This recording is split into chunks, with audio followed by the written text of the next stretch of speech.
بسم اللہ الرحمن الرحیم۔ سورہ البقرہ کا اردو ترجمہ اور مختصر تشریح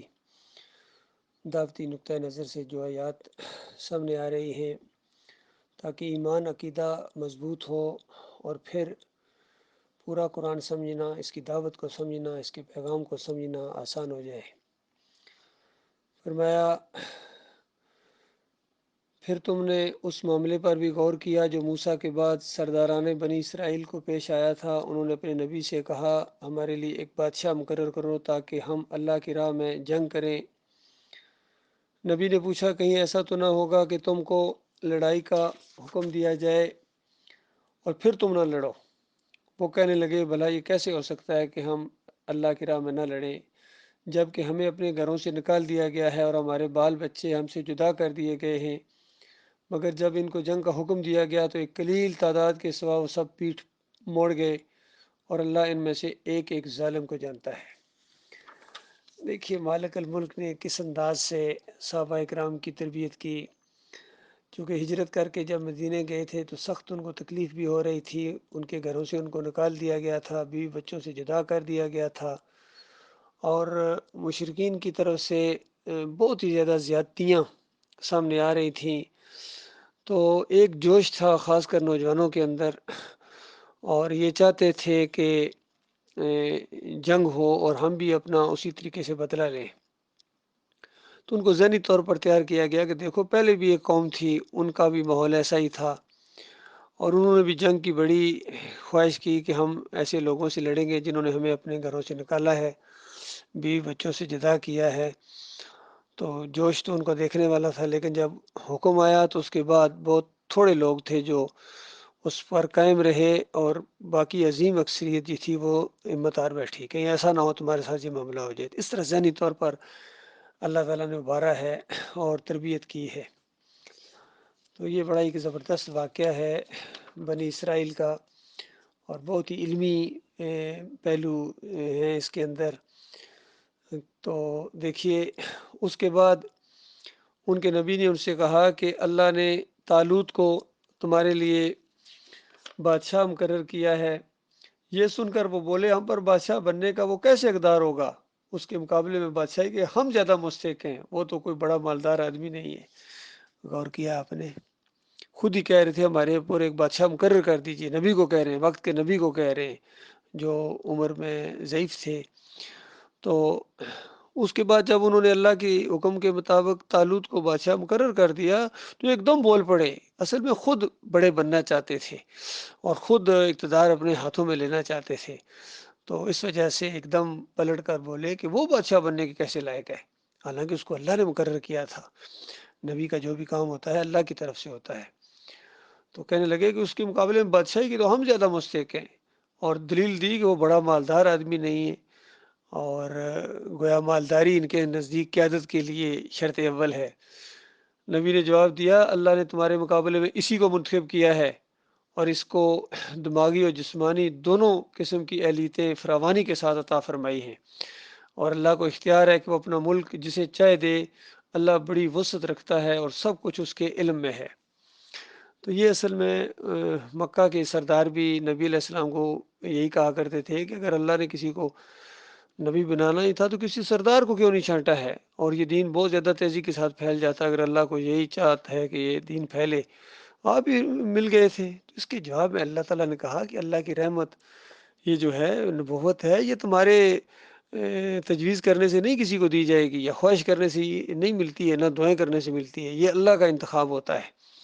اللہ تعالیٰ جانتا ہے کون کتنے پانی میں ہے، اللہ تعالیٰ اپنے دین کا کام کس سے لے، تو وہ خوب جانتا ہے۔ اب گویا تم اللہ تعالیٰ کو اپنے پیچھے چلانا چاہ رہے ہو کہ جس طرح تم چاہو گے اس طرح دین کا معاملہ آگے چلے گا، ایسا کبھی بھی نہیں ہوگا، تم نے دین کے پیچھے چلنا ہے۔ تو بتایا گیا، دلیل دی اللہ تعالیٰ نے ان کو کہ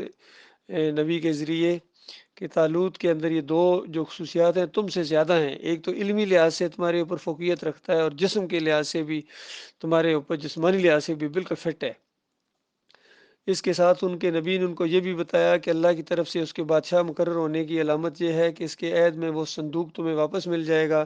جس میں تمہارے رب کی طرف سے تمہارے لیے سکینت کا سامان ہے جس میں آل موسیٰ اور آل ہارون کے چھوڑے ہوئے تبرکات ہیں اور جس کو اس وقت فرشتے سنبھالے ہوئے ہیں۔ اصل میں وہ یہ بات ماننے کے لیے تیار نہیں تھے کہ یہ جو انتخاب ہوا ہے یہ اللہ ہی کی طرف سے ہوا ہے یا نبی نے اپنی طرف سے کر دیا ہے، چونکہ مخلص مومن نہیں تھے تو اس طرح کی ہیلے بازیاں کر رہے تھے۔ تو ان کو اطمینان دلانے کے لیے گویا ایک چیز بتائی گئی کہ یہ اللہ ہی کی طرف سے منتخب کیے گئے ہیں، اور نشانی یہ ہے کہ وہ جو موسیٰ علیہ السلام کے دور کے جو چیزیں تھیں یا ہارون علیہ السلام کی کی جو عصا وغیرہ یا اس طرح کی کوئی چیزیں، چونکہ نبی کی جو چیزیں ہوتی ہیں یہ اس دور کے لوگوں کے لیے بڑی ایک محبت کا معاملہ ہوتا ہے، اور ظاہری بات ہے وہ پرانی یادیں تازہ ہو جاتی ہیں، وہ ایمان تازہ ہو جاتا ہے۔ تو اس طریقے سے گویا ایک طالوت کے ساتھ یہ گویا کرامت ہوگی، عزت دے گا طالوت کو اللہ تعالیٰ اس انداز سے کہ وہ چیزیں تمہیں واپس مل جائیں گی۔ اب اگر تم مومن ہو تو یہ تمہارے لیے بہت بڑی نشانی ہے، یعنی ایسی چیز تمہیں واپس ملے گی جس کا ویسے عام حالات میں تم تصور بھی نہیں کر سکتے تھے۔ تو چونکہ ذہنی وابستگی تھی ان چیزوں کے ساتھ، ان کو قلبی تعلق تھا، تو اس پر یہ راضی ہو گئے۔ پھر جب طالوت لشکر لے کر چلا تو اس نے کہا کہ ایک دریا پر اللہ کی طرف سے تمہاری آزمائش ہونے والی ہے، جو اس کا پانی پیے گا وہ میرا ساتھی نہیں، میرا ساتھی صرف وہ ہے جو اس سے پیاس نہ بجھائے۔ ہاں ایک آدھ چلو کوئی پی لے تو پی لے، مگر ایک گروہ قلیل کے سوا وہ سب اس دریا سے سیراب ہوئے۔ یہ ایک بہت بڑی آزمائش ان کے اوپر آتی ہے۔ اصل میں جب کوئی قوم منہ مانگی اپنی ایک چیز مانگتی ہے اور اس کو وہ دی جاتی ہے تو اس میں آزمائش بہت سخت ہوتی ہے۔ جس طرح صالح علیہ السلام کی قوم نے ایک منہ مانگی چیز مانگی تھی، اونٹنی، تو پھر اس کے بعد آزمائش بھی کیسی ہوئی تھی۔ اسی طرح یہاں بھی انہوں نے اپنا مطالبہ کیا تھا، حالانکہ اس انداز سے ایک نبی کی قیادت کے اندر سب کچھ کرنا چاہیے تھا، لیکن یہ چونکہ سرکش لوگ تھے تو انہوں نے اس طرح کا عجیب مطالبہ کیا، وہ مطالبہ ان کا پورا کر دیا اور پھر آزمائش بھی سخت آئی ہے۔ تو طالوت نے ان کو کہا، جو ان کے امیر لشکر تھے، اس وقت کے سالار تھے، تو انہوں نے کہا بھائی اب ایک آزمائش تمہارے اوپر ہونے والی ہے کہ نہر سے گزرنا ہے، تو پیٹ بھر کر پانی نہیں پینا، بس ایک چلو بھر کے اوپر جیسا کر کے وہ بندہ پی لیتا ہے وہ ایک علیحدہ بات ہے، لیکن پیٹ بھر کے مت پینا۔ تو سارے کے سارے نافرمان، تو دیکھا آپ نے پہلے بھی ایسا ہوا ہے کہ فرمانبردار مستقل مزاج استقامت والے بہت تھوڑے لوگ ہوتے ہیں، چند لوگ ہوتے ہیں، باقی عظیم اکثریت ہوتی ہے وہ آزمائش میں فیل ہو جاتے ہیں۔ بالکل اسی طریقے سے یہ معاملہ پیش آیا ہمارے دور کے اندر، ذرا مختلف انداز سے۔ جو یہ توحید کی دعوت اٹھی تھی ڈاکٹر مسعود الدین عثمانی رحمۃ اللہ علیہ کے ذریعے جماعت بن گئی، اور نظریاتی طور پر یہ پہلی بڑی آزمائش ان کے سامنے آئی تھی۔ یہ سجدہ تعظیمی کا شرک جب محمد حنیف کے اندر آیا تو ساری جماعت تقریباً ان کے پیچھے چل پڑی، اور اپنا وہ جو دلی سکون تھا انہوں نے سجدہ کرنے کا اللہ کے علاوہ کسی اور کا، اس کا انہوں نے جو ہے نا وہ دل کو خوش کیا اپنے کو۔ یوسف علیہ السلام کو سجدہ ریز ہو گئے سارے کے سارے۔ تو بہت چند لوگ ہیں جو ایمان خالص کے اوپر ابھی قائم ہیں اور اللہ کے حکم سے اللہ کی فرما برداری کر رہے ہیں اور اسی ایمان کے اوپر ڈٹے ہوئے، باقی سارے ڈھیر ہو گئے بلکہ اپنے شرک میں بڑھتے چلے جا رہے ہیں۔ بالکل اسی طرح کی یہ مثال ہوئی ہے اس دور کے اندر۔ فرمایا پھر جب طالوت اور اس کے ساتھی مسلمان دریا پار کر کے آگے بڑھے تو انہوں نے طالوت سے کہہ دیا کہ آج ہم میں جالوت اور اس کے لشکروں کا مقابلہ کرنے کی طاقت نہیں ہے، کیونکہ بہت بڑا لشکر تھا جالوت کا، اور جالوت بذات خود ایک بہت بڑا کڑیل نوجوان تھا، بڑا پہلوان ٹائپ، اور بہت ہی زیادہ مشہور تھا۔ تو اس طریقے سے ان کے اوپر خوف طاری ہو گیا نافرمانوں کے اوپر، کیونکہ جب شرک عقیدے کے اندر آ جاتا ہے انسان نافرمان بن جاتا ہے، حجت بازیاں کرتا ہے، اس انداز سے جب چیزیں آ جاتی ہیں تو پھر وہ لڑ نہیں سکتا ہے۔ بالکل اس کی مثال ہماری اب یہ مسلمانوں کی جتنی فوجیں، 57 ملک کی فوجیں اندازہ لگائیے پتہ نہیں کس کے لیے رکھی ہیں انہوں نے، ایٹم بم ان کے پاس، کمانڈو دستے ان کے پاس، لیکن ایمان خالص نہ ہونے کی وجہ سے، اللہ کی محبت نہ ہونے کی وجہ سے، اور شہادت کا شوق نہ ہونے کی وجہ سے، ایک مٹھی بھر ان کے مقابلے میں چھوٹا سا اسرائیل ملک ہے، ان سے لڑنے کی کسی کے اندر بھی ہمت نہیں ہے۔ اندازہ لگائی کوئی آگے بڑھنے کے لیے تیار نہیں ہے۔ ان کی ماں اور بہنوں کی عصمت دری ہو رہی ہے، وہاں بچوں کو کس طرح قتل عام کیا جا رہا ہے، کشمیر میں کیا ہو رہا ہے، لیکن جرت نہیں ہے۔ جن کے پاس ایٹم بم ہے وہ بھی نامرد بنے ہوئے ہیں آگے بڑھنے کے لیے۔ پتہ نہیں شب رات کے یہ شوقین ہیں، جس طرح پٹاخے چلاتے ہیں وہاں چلائیں گے ان کو، یا کسی شادی کے موقع کے اوپر یہ میزائل اور کیا کریں گے۔ اور یہ جنگوں کے لیے آخر بنائے کیوں تھے اگر تم نے ان کو استعمال نہیں کرنا ہے؟ یہ تو بنائے اسی وجہ سے تھی۔ مجھے ابھی تک یاد ہے پاسنگ آؤٹ پریڈ جب ہماری ہوئی تھی 70 RPM لانگ کورس کی، تو یہ آیت پریکٹس کے دوران اتنی زیادہ مرتبہ سنی سورہ انفال کی کہ تیار رکھو اپنے جنگی سامان اور گھوڑے دشمنوں کے لیے، تاکہ ہیبت طاری ہو جائے ان کے دلوں کے اوپر جو دشمن ہے اللہ کے اور تمہارے دشمن، اور ان کے علاوہ کچھ اور بھی ہیں، ان کے علاوہ کچھ اور بھی ہیں جن کو تم نہیں جانتے مگر اللہ جانتا ہے، اور جو کچھ تم خرچ کرو گے اللہ کے راہ میں تمہیں واپس کیا جائے گا، اور تمہارے ساتھ ناانصافی نہیں کی جائے گی۔ تو ایسا لگتا ہے وہ یہ آیت تو صرف انہوں نے پاسنگ آؤٹ پریڈ کے لیے رکھی ہوئی ہے، نہ اس کے اوپر عمل، نہ اس کے اوپر ایمان ان کو۔ تو یہ معاملہ ہے اللہ کے بندو، جب نامرد بن جاتے ہیں شرک کی وجہ سے، ان کے دماغوں کے اندر شرک آ گیا، بالکل بنی اسرائیل کے اندر جو شرک آئے تھے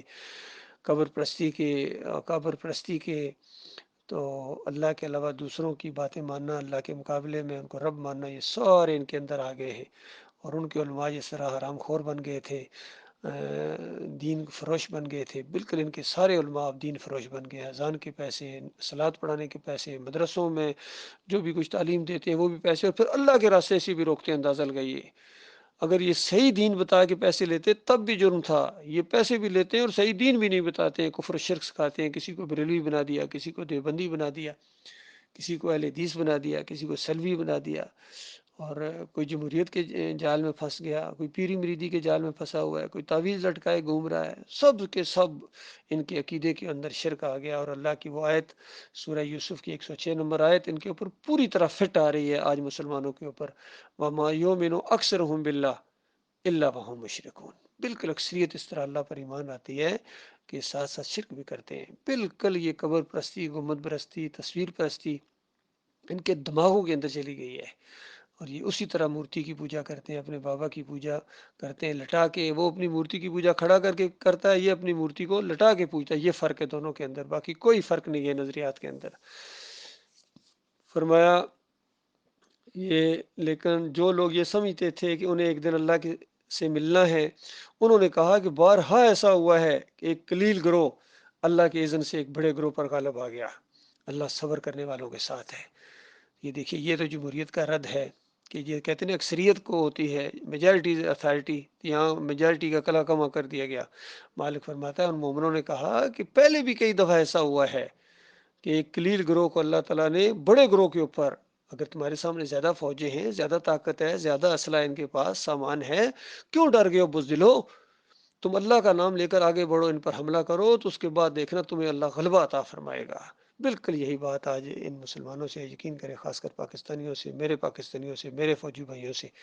اگر یہ اپنے ایمان کو تازہ کر لیں، شرک سے بالکل بیزاری کا اعلان کر دیں، اور اللہ کے اوپر بھروسہ کر کے یہ جدھر بھی جائیں گے تو یقین کیجیے ان کو کامیابی ہوگی۔ کوئی قوم ان کے ساتھ ٹکرانے کی ہمت نہیں رکھ سکتے اگر یہ مومن بن جائیں۔ تو ہمارے آرمی چیف نے یہ کسی تقریر میں یہ آیت بھی پڑھی، تو گویا ایسا لگتا ہے وہ تو اس انداز سے پڑھ رہے ہوں گے کہ جس طرح عوام کی اکثریت ہے لیکن فوج ان کے اوپر ہیوی ہو گئی ہے، قلیل گروہ نے کثیر گروہ کے اوپر غلبہ پا لیا ہے۔ تو یہ اپنوں کے اوپر غلبے پانے کی بات کر رہے ہیں، وہاں جو بات بیان کی جا رہی ہے وہ مومنوں کی، مومن فوج کی بتائی جا رہی ہے، کافروں مشرکوں کے مقابلے میں تمہیں اللہ تعالیٰ غلبہ عطا فرمائے گا، ڈرو نہیں ان کے ساتھ۔ انڈیا کی فوج سے تم ڈرتے ہو، یہودیوں سے ڈرتے ہو، عیسائیوں سے ڈرتے ہو، چائنیز اور رشیا کے ساتھ تو لڑنے کا تم سوچ بھی نہیں سکتے ہو، تو بتاؤ کیسے تم لڑو گے، کیسے تم کھڑو گے؟ جب انہی کے مدرسوں میں جا کے، انہی کے سٹاف کالجوں میں جا کے تم کورس کرتے ہو تو تم کیسے ان سے جنگ کر سکتے ہو؟ جس کا امریکہ کے لیے کورس کرنے کا کوئی نام نکل آئے وہ خوشی سے پھولتا ہے، دوسرے مبارکباد اس کو دیتے ہیں، اندازہ لگائیے۔ حالانکہ یہ کوئی عزت کی بات نہیں ہے، یہ تو ذلت ہے کہ تم کافروں اور مشرکوں کے پاس جا کے ٹریننگ کر رہے ہو، کس سے لڑو گے؟ وہ تمہارے اوپر ایسا روب طاری کرتے ہیں، وہاں اپنی فوجی قوت دکھاتے ہیں، تم کانپتے ہوئے واپس آتے ہو، اور ڈی بریفنگ کے دوران کہتے ہو توبہ توبہ، جو میں دیکھ کے آیا ہوں تو توبہ توبہ۔ اس طرح تمہارے دماغوں کے اندر ان کا خوف ڈال دیا گیا ہے۔ لیکن اگر یہ اللہ کے اوپر ایمان لے آئیں، اللہ کی کتاب کو صحیح مانیں، تو یقین کیجیے آج بھی اللہ کی کتاب اپنی پوری سچائی کے ساتھ قائم ہے۔ یہ تھوڑی تعداد کو اللہ بڑی تعداد کے اوپر غلبہ دے سکتا ہے، انڈیا فتح ہو سکتا ہے، یقین کی بات ہے، بنگلہ دیش واپس آ سکتا ہے، کشمیر دوبارہ آپ کا حصہ بن سکتا ہے، بلکہ اس سے بھی آگے بڑھا جائے گا انشاءاللہ۔ یہ عربیوں کے اوپر بھی تمہارا غلبہ ہوگا، کیونکہ اب وہ بھی دیندار نہیں رہے، قیادت ان سے چھین لی گئی ہے، تو عربوں کے اوپر بھی تمہارا غلبہ ہوگا۔ جس طرح کل ان کو یہ بتایا گیا تھا کہ ایک کلمہ ہے یہ مانو، عرب تمہارے نیچے آ جائے گا، عجم تمہارے نیچے آ جائے گا، یقین کیجئے آج اجمیوں کو یہ بات کہی جا سکتی ہے کہ اگر تم اس کلمے کو مان لو، لا الہ الا اللہ محمد رسول اللہ، اس کو لے کر اٹھو، پہلے شرک اور کفر کا کلا کما کرو، پہلے اپنے بتوں کو توڑو، ان مزاروں کو توڑو، گنبدوں کو توڑو، پھر جا کے دوسروں کی باری آئے گی۔ تو یقین کیجئے آج بھی عجم تمہارے نیچے آ سکتا ہے، یہ سارا کا سارا عجم، چائنا ہو یا رشیا ہو یا آسٹریلیا ہو، کینیڈا ہو، فرانس ہو، انگلینڈ ہو، امریکہ ہو، جتنے بھی ہیں، جاپان ہو، یہ سارے تمہارے انڈر ہوں گے۔ وہ جو کسی نے کہا تھا نا، بالکل صحیح کہا تھا، یہ اور بات کہ خود ان کا اپنا ایمان اس کے مطابق نہیں تھا کہ چین و عرب ہمارا، ہندوستان ہمارا، مسلم ہیں، ہم وطن ہیں، سارا جہاں ہمارا۔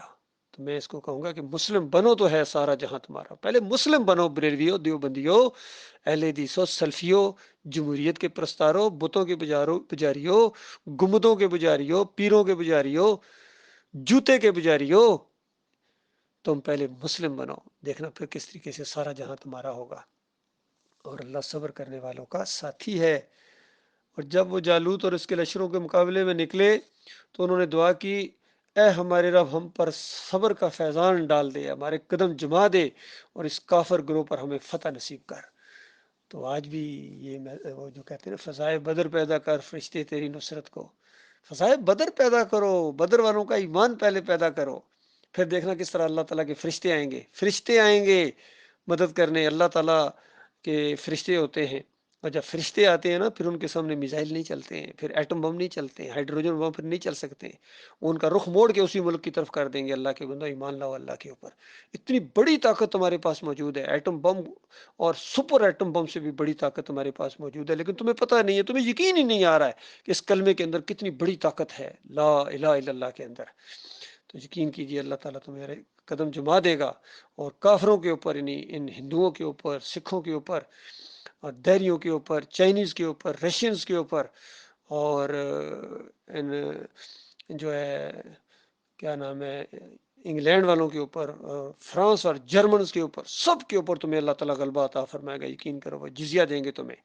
یقین پیدا کرو، بالکل 100% گارنٹی کے ساتھ بات ہے یہ، اللہ تعالیٰ تمہیں فتح نصیب کرے گا۔ آخرکار اللہ کے اذن سے انہوں نے کافروں کو مار بگایا۔ دیکھو پہلے نہیں ایسا ہوا تھا، تھوڑی تعداد نے بڑی تعداد کو مار بگایا تھا، اور داؤد نے جالوت کو قتل کر دیا، اور اللہ نے اسے سلطنت و حکمت سے نوازا، اور جن جن چیزوں کا چاہا اس کو علم دیا۔ یہ ہے اللہ تعالیٰ کے اوپر ایمان لانے والوں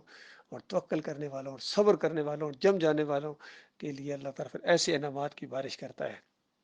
فرمایا اگر اس طرح اللہ انسانوں کے گروہ کو دوسرے گروہ کے ذریعے نہ ہٹاتا رہتا تو زمین کا نظام بگڑ جاتا، لیکن دنیا کے لوگوں پر اللہ کا بڑا فضل ہے کہ وہ اس طرح دفع فساد کا انتظام کرتا رہتا ہے۔ تو یہ اللہ تعالیٰ کا ایک انداز ہے، ایک قوم کو دوسری قوم کے ذریعے اللہ تعالیٰ نیچا دکھاتا ہے۔ اور ایمان کی طرف اگر آ جاؤ میرے بھائیو، یہ موقع ایک زندگی ملی ہے، اللہ کے بندوں، پتہ نہیں تم کیوں موت سے گھبراتے ہو، اصل میں تمہیں وہن کا بیماری لگ گیا ہے۔ نبی علیہ السلام نے بتایا تھا کہ ایک وقت آئے گا دوسری قومیں تمہیں چڑھ دوڑنے کے لیے اس طرح دسترخوان کی طرح، جس طرح دوست بلاتے ہیں ایک دوسرے کو، ادھر آؤ یہ کھانا ہے، ادھر ترنے والا ملے گا، اس طرح قومیں ایک دوسرے کو بلائیں گی تمہارے حصے بکھرے کرنے کے لیے۔ مسلمانوں، تو حیران ہو گئے لوگ اس وقت صحابہ کہ یا رسول اللہ، کیا اس وقت ہم تعداد میں کم ہوں گے؟ فرمایا تعداد میں کم کہاں ہوں گے، ریت کے ذرات اور سمندر کی جھاگ سے زیادہ تمہاری تعداد ہوگی، پھر بھی تم نامرد بن جاؤ گے۔ تو حیران ہوئے صحابہ کہ یہ کیسے ہو سکتا ہے یا رسول اللہ، کیوں ایسا معاملہ ہوگا، ایسی درگت کیوں بنے گی؟ فرمایا وان کی بیماری تمہیں لگ جائے گی، بیمار بندہ نہیں لڑ سکتا ہے۔ پھر صحابہ نے پوچھا یا رسول اللہ، وان کی کون سی خوفناک بیماری ہے جو اس طرح درگت بنائے گی مسلمانوں کی؟ فرمایا وان کی بیماری ہے، دو چیزوں سے یہ مل کر بنتی ہے، ایک حب الدنیا اور کراہیت الموت، یہ دنیا کی محبت، دنیا کے اندر مرے جا رہے ہیں، بنگلے ہوں، فلیٹ ہوں، کھانے ہوں، بیٹ مین ہوں، گاڑیاں ہوں، بینک بیلنس ہو، فلیٹ ہوں، کبھی دبئی میں کبھی لندن میں، یہ دنیا دنیا دنیا، اس کے پیچھے بھاگے جا رہے، مرے جا رہے ہو۔ اور دوسری کراہیت الموت، وہ جو اللہ کے راستے میں شہادت کی موت ہوتی ہے ایمان خالص کے ساتھ، اس سے تمہیں کراہیت آئے گی، تم اس کے سے ڈرو گے، خوف طاری ہوگا تمہارے اوپر۔ اس وجہ سے یہ تمہاری بیماری ہے۔ اس بیماری کی صحیح معنوں میں ڈائگنوز کیا تھا جو اصلی ڈاکٹر بھی تھے، ڈاکٹر مسعود الدین عثمانی رحمۃ اللہ علیہ نے ڈائگنوز کیا کہ مسلمانوں، تمہارا اصل جرم شرک ہے۔ یہ نہیں کہ وسائل کی کمی ہے یا تعداد کی کمی ہے یا تمہارے پاس ٹیکنالوجی نہیں ہے، سب کچھ موجود ہے، نہیں ہے تو ایمان نہیں ہے، ایمان خالص نہیں ہے۔ جب تمہارے اندر یہ ایمان آ جائے گا، دیکھنا کس طرح دوسری قومیں کانپیں گی تمہارے سامنے، گھٹنے ٹیک دیں گے، ڈگیں ڈال دیں گی۔ اللہ تعالیٰ وہ دن لائے۔ یہی دعوت تھی جو آج سے 38 سال پہلے میں نے 7 پنجاب ریجمنٹ کے اندر میں نے اپنے فوجی بھائیوں افسران کے سامنے رکھی تھی، لیکن انہوں نے اس کا مذاق اڑایا، اندازہ لگایا، خود اپنے آپ کو ٹھیک کرنے کے بجائے انہوں نے اپنے بھائی کو فوج سے نکال دیا۔ تو بہرحال کوئی نہیں، وہ معاملات اللہ کے کھاتے میں ہے، اللہ کے راستے میں ہے۔ لیکن ابھی بھی میری وہی بات ہے، یقین کیجیے اپنی فوجی بھائیوں کو میں یہی کہتا ہوں کہ مت کرو، چند دنوں کا ویسے بھی مرنا ہے، ویسے بھی نوکریاں جانی ہے، ویسے بھی تم نے اقتدار ایک دن چھوڑنا ہے۔ کدھر گئے جناب ایوب صاحب، کدھر گئے جنرل ضیاء صاحب، کدھر گئے مشرف صاحب، کدھر گئے کیانی صاحب، کدھر گئے؟ اور سارے آہستہ آہستہ اترتے چلے جائیں گے۔ اور باجوہ صاحب کدھر گئے؟ آپ نے، عاصم منیر صاحب، آپ نے بھی اترنا ہے، آپ کے بعد جو آئیں گے وہ اس نے بھی اترنا ہے۔ لیکن نہ جانے کون وہ خوش نصیب ہوگا جو اللہ کے راستے میں کھڑا ہوگا، ایمان خالص کے اوپر ڈٹ جائے گا، کفر و شرک کو للکارے گا۔ اللہ تعالیٰ وہ دن دکھائے مالک، جس کو دیکھنے کے لیے یقین کیجیے یہ نگاہیں ترس گئی ہیں۔ اللہ تعالیٰ کو فکر کرنے کی توفیق عطا فرمائے۔